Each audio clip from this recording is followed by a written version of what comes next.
To say that Type Moon's Fate Stay Night is an influential work in Japanese popular media is something of an understatement. Since its first appearance as an adults-only visual novel in 2004, the series has gone on to spawn a visual novel sequel, an all-ages remake, numerous spin-off games for a variety of different console and handheld platforms, several anime series, manga volumes, light novels, movies, and most recently a successful free-to-play mobile game. The original game is regarded as one of the best visual novels of all time, and indeed was a bestseller in its year of release in Japan. And yet for some reason we've never seen an official localization in the West, even from long-standing powerhouses of visual novel publishing such as Just USA, Manga Gamer or Sakai Project. Thankfully all is not lost, thanks to the continuing efforts of various fan translation groups who have not only translated the original 2004 visual novel, but also the 2012 release of the Realta Nua remake, including the ability to reintegrate the adult content from the original. So what is Fate Stay Night? At its heart, writer Kinoko Nasu and artist Takashi Takeuchi describe it as a tale of boy meets girl, but of course it's considerably more complex and involved than that. The main theme is conquering oneself, explained Nasu in conversation with Dengeki Online back in 2006. There are 3 storylines in Fate, each one has a different theme. The first one is oneself as an ideal, the second one is struggling with oneself as an ideal, and the third one is the friction between real and ideal. The game describes the growth of the main character Emiya Shiro, Nasu continued. The first storyline shows his slanted mind, the next storyline shows his resolve, and the last storyline gives another resolution for him as a human. All 3 storylines are essentially equal, but they have different forms. Like many visual novels, Fate Stay Night as a complete multi-route whole is a story about a protagonist who has reached an important defining turning point in his life, and how the various influences on him determine what sort of person he ends up becoming, what sort of life he ends up having, and what he comes to learn from his experiences. Across the game's 3 distinct routes, Fate, Unlimited Blade Works and Heaven's Feel, we eventually get a full understanding not only of protagonist Shiro, but also of the other important characters in his life. The twist in this instance is that although the action unfolds in modern day, well, 2004 Japan, the game blends its conventional seeming slice of life scenarios with some highly imaginative, extremely well realised fantasy based loosely on historical figures and popular myths and legends, particularly that of the Holy Grail. Fate was originally a story I wrote when I was in college, explained Nasu to Dengeki Online, referring specifically to the first of the 3 routes in the game, which focuses on the character who has very much become the face of Fate, Saber. In it, the gender of Saber and Shiro were opposite to now, but the essential theme had not been changed. It's a story about legendary heroes and a boy meets a girl. I created it because I just liked it, added Takeuchi, and I wanted to make something like Tsukihime, but more sophisticated. I changed the character's gender in order to have them fit in with the gamers today.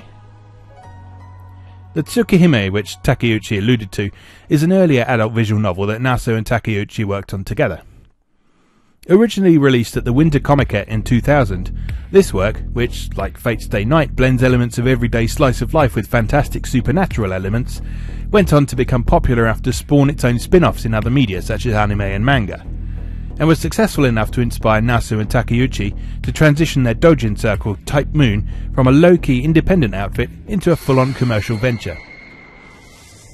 As Takeuchi noted, Fate underwent a few changes from the original story that Nasu wrote in college, most notably the switching of the protagonist from female to male, and the switching from Saber from male to female. Since Bishoujo games, where the player protagonist is a male character and interacts with a number of different attractive and appealing heroines, have typically been the most successful visual novels that go on to transmedia success, the pair felt that it would probably make the most sense to do things that way round.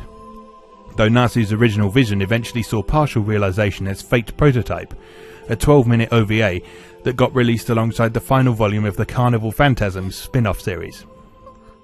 This was subsequently developed into its own series of prequel light novels, albeit by Hikaru Sakurai rather than Nasu.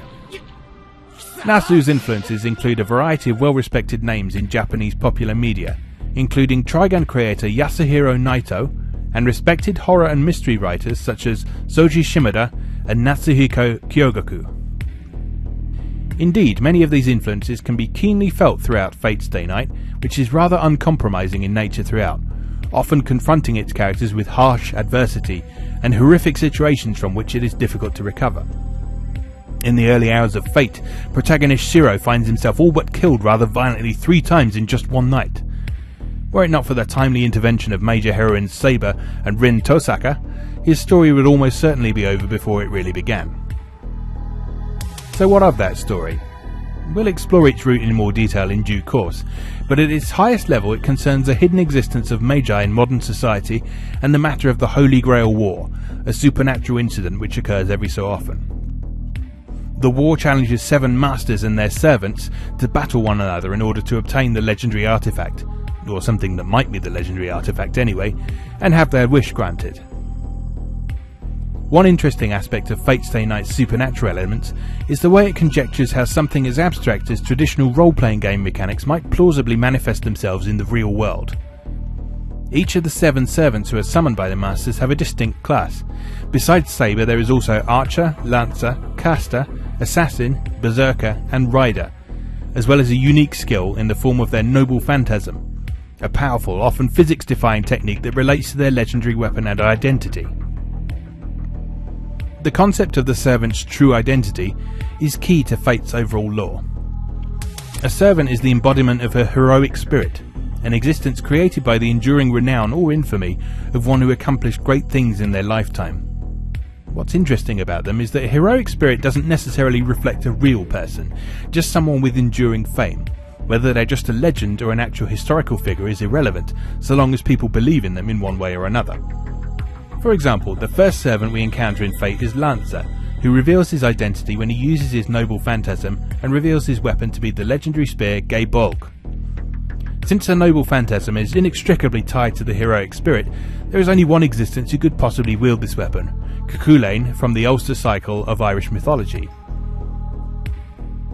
Like other visual novels that deal with complex concepts and terminology, Steins Gate is another good example that went on to become similarly influential, Fate Stay Night is full of supporting material to help you understand the background and history of the characters involved.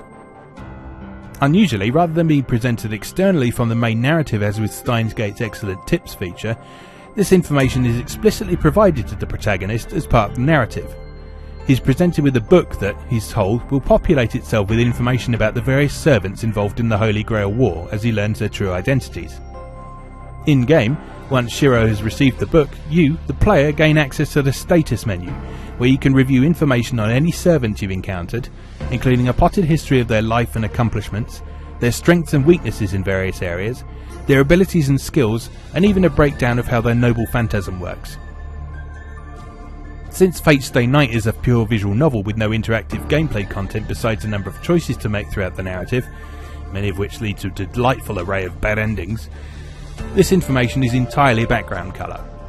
It has no relevance to how the game actually plays, but it both provides additional context to the things you see unfold as part of the narrative, as well as forming the basis for the mechanical implementation of many of these characters in later, more interactive takes on the series, such as mobile game Fate Grand Order and the Warriors-like Fate Extella. In fact, Fate Stay Night's structure as a whole encourages you, the player, to distance yourself a little from the action and look at things from a somewhat more meta perspective. This is subtly reflected by the fact that, unusually, protagonist Shiro is voiced. Normally in games like this, the narrator character remains unvoiced to allow the player to project themselves into the leading role. But here he's a fully realised character in his own right. We are not Shiro, we just happen to be following along with what he's doing, and listening to what he's thinking as well as observing his actions. This meta concept continues further with the aforementioned bad endings, each of which is accompanied by a feature that the game calls Taiga Dojo. Each time Shiro meets an unpleasant and often genuinely horrifying end in the game, you're given a warning that a subsequent post-ending sequence might destroy your image of the characters, and given the opportunity to skip it. Assuming you accept, you'll find yourself thrown into a short skit where heavily stylized versions of secondary characters Taiga and Ilya, with occasional guest appearances from other cast members, address you, the player, directly and encourage you to think about what you just did, and why the choice you made was the incorrect one, as well as providing you with some amusing comic banter. You get a stamp for each Taiga Dojo skit you see, with an additional scene on offer for seeing all of them, thereby actively encouraging you to seek out the many and varied ways in which the narrative can come to a premature end, much like in Corpse Party. It's up to you how you handle this, whether you follow a walkthrough in an attempt to see these as they come up during the course of the story, or if you just let things unfold naturally, making sure to save at each decision point to allow you to come back later, or indeed to correct any mistakes you make along the way. However you choose to seek them out, or even if you choose to seek them out at all, they're actually a nice nod to players who may be less familiar with how visual novels typically work, since they actually explicitly explain why the choice you made led to the conclusion it did, as well as providing incentive to explore different choices. Ultimately, Fate Stay Night's influential nature can be attributed to a combination of all these factors. It's a remarkably complete feeling package, providing you with not only a substantial story to enjoy, but also a swathe of additional information that allows you to explore the world and characters further and in greater depth. The nice thing about the latter aspect is that it's completely optional rather than being forced on the player through excessive exposition and explicit explanations. The narrative as a whole certainly doesn't suffer if you choose not to engage with it, but the option is there to read into things a little more deeply if you want to. And with a narrative world and cast as thoroughly fascinating and compelling as what is on offer in Fate Stay Night, you'll almost certainly find yourself wanting to know more as you immerse yourself in the delightfully rich prose and strong characterization. Fate Stay Night is a classic of the medium with good reason. Like all good classics, it takes time, commitment and effort to enjoy it to its fullest, particularly if you want to explore the full extended Fate universe that has sprung up since the original visual novel. But for those who enjoy interactive narratives in their many and varied forms, it's an essential read, and absolutely criminal that we're yet to see an official Western release of it.